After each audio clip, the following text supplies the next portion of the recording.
It is important to know when to stop arguing with people, and simply let them be wrong.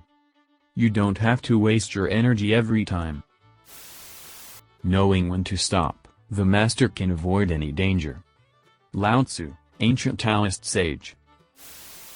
The Tao can't be perceived. Smaller than an electron, it contains uncountable galaxies. If powerful men and women could remain centered in the Tao, all things would be in harmony. The world would become a paradise. All people would be at peace, and the law would be written in their hearts. When you have names and forms, know that they are provisional. When you have institutions, know where their function should end. Knowing when to stop, you can avoid any danger. All things end in the Tao as rivers flow into the sea. The Tao Te Ching can be applied to anything because it doesn't refer to anything. It starts with that which speaks of the Tao as not the Tao, then launches into 5,000 words speaking about the Tao. Life-changing book for those with ears to listen. The master doesn't try to be powerful, thus he is truly powerful. The ordinary man keeps reaching for power, thus he never has enough.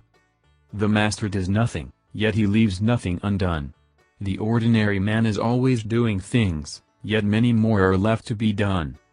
The kind man does something, yet something remains undone. The just man does something, and leaves many things to be done. The moral man does something, and when no one responds he rolls up his sleeves and uses force.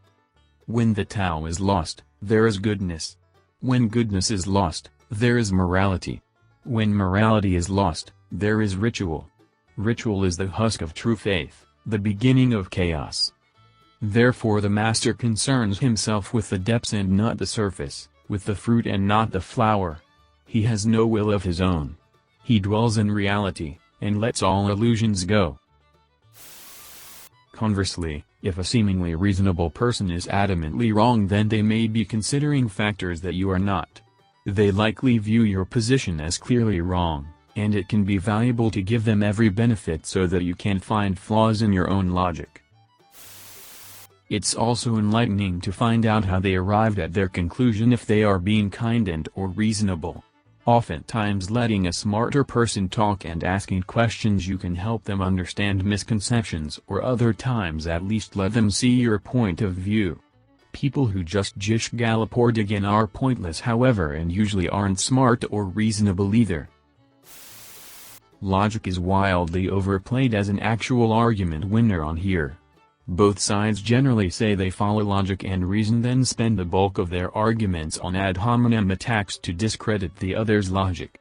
It's the equivalent of shouting "I'm right, you're wrong" louder than your opponent and thinking you won the argument.